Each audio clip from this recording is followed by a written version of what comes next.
You guys will find that you have passions, and having a passion is a gift. I think we all have passions, and you don't get to choose them. They pick you, but you have to be alert to them. You have to be looking for them. And when you find your passion, it's a fantastic gift for you because it gives you direction, it gives you purpose. You can have a job, or you can have a career, or you can have a calling. And the best thing is to have a calling. And if you find your passion, you'll have that, and all your work won't feel like work to you. Many kids and many grown-ups do figure out over time what their passions are. And sometimes we let I don't think it's that hard. I think what happens though sometimes is that we let our intellectual selves overrule those passions. And so that's what needs to be guarded against. My job, one of my jobs as the leader of Amazon, is to encourage people to be bold. And people love to focus on things that aren't yet working. And that's good, it's human nature. That kind of divine discontent can be very helpful.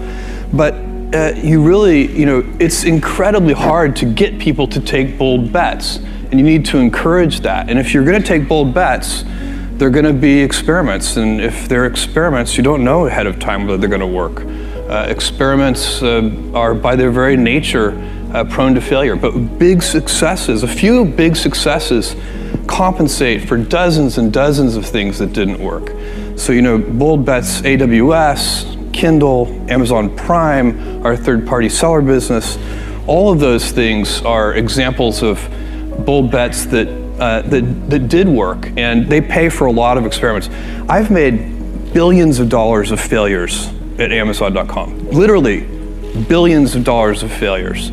And you might remember Pets.com or Cosmo, or give myself a root canal with no anesthesia very easily. None of those things are fun, but they don't matter. What really matters is companies that don't continue to experiment, companies that don't embrace failure. They eventually get in a desperate position where the only thing they can do is make a kind of Hail Mary bet at the very end of their corporate existence. Whereas companies that are, making bets all along, even, big bets, but not bet the company bets. I don't believe in bet the company bets. That's when you're desperate. That's the last thing you can do. It's not, you could be out of work and have terrible work-life balance. Even though you've got all the time in the world, right. You could just feel like, oh my God, I'm miserable, and you would be draining energy. And so you have to find that harmony. It's a much better word. And I think for most people, it's about meaning. People want to know that they're doing something interesting and useful. And for us, because of the challenges that we have chosen for ourselves, we get to work in the future, and it's super fun to work in the future for the right kind of person. You need to be nimble and robust. So you need to be able to take a punch, and you also need to be quick and innovative and doing new things at a high speed. That's the best defense against the future. And you have to always be leaning into the future. If you're leaning away from the future is going to win every time. Never, ever, ever lean away from the future. We all have adversity in our lives. I doubt if you really, if you know somebody, any friend or anybody that you talk to, there's no lack of adversity. And by the way, that's good, because it's what teaches us how to get back up. You fall down, you get back up. It always happens. And you get certain gifts in life, and you want to take advantage of those. But I guess my advice on adversity and success would be to be proud not of your gifts, but of your hard work and your choices. So you may be the kinds of gifts you get in life. You might be really good at math. It might be really easy for you. That's a kind of gift. But practicing that math and taking it to the next step, that could be very challenging and hard, and take a lot of sweat.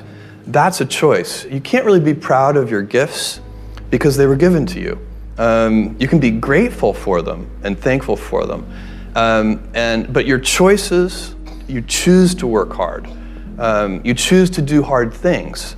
Those are choices that you can be proud of. Being an inventor requires, because the world is so complicated, you have to be a domain expert. I mean, in a way, even if you're not at the beginning, you have to learn enough so that you become a domain expert.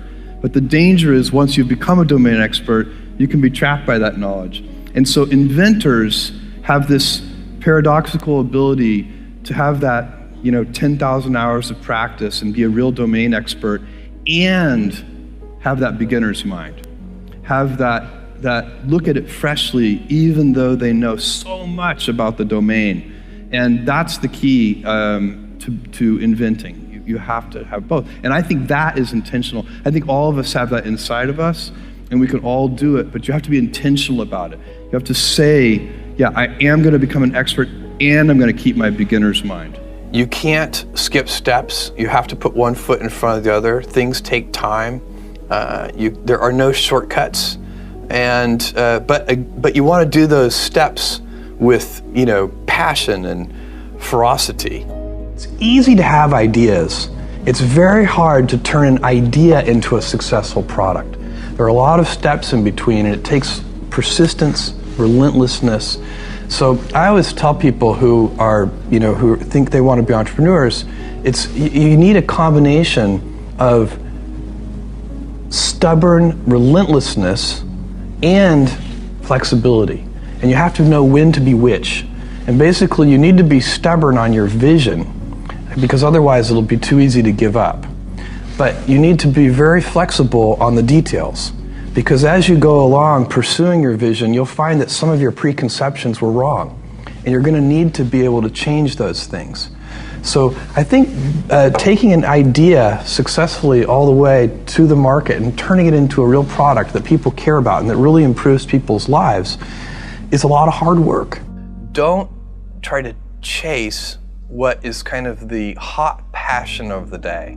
I think we actually saw this. I think you see it all over the place in many different contexts, but I think we saw it in the internet world quite a bit, where at the sort of peak of the sort of internet mania in, say, 1999, you found people who were very passionate about something. They kind of left that job and decided, I'm going to do something in the internet, because it's it was almost like the the 1849 gold rush in a way. I mean, you find that people, if you go back and study the history of the 1849 gold rush, you find that at that time everybody who was within shouting distance of California was they might have been a doctor, but they quit being a doctor and they started panning for gold, and that almost never works. And even if it does work, according to some metric, financial success or whatever it might be, I suspect it leaves you ultimately unsatisfied. So you really need to be very clear with yourself. And I think one of the best ways to do that is this notion of projecting yourself forward to age 80, looking back on your life and trying to make sure you've minimized the number of regrets you have. That works for career decisions. It works for family decisions. Do you want? I have a 14-month-old son, and it's very easy for me to, if I think about myself when I'm 80, I know I want to watch that little guy grow up. And so I don't want to be 80 and think, shoot, I missed that whole thing, and I don't have the kind of relationship with my son that I wished I had, and so on and so on. So if you think about that, so I guess another thing that I would recommend to people is that they always take a long-term point of view. And I think this is something about which there's a lot of controversy. There's a lot of people, and I'm just not one of them, believe that you should live for the now. I think what you do is you think about the great expanse of time ahead of you and try to make sure that you're planning for that in a way that's going to leave you ultimately satisfied. So this is the way it works for me. And I mean, everybody needs to find that for themselves. So I think there are a lot of paths to satisfaction, and you need to find one that works for you.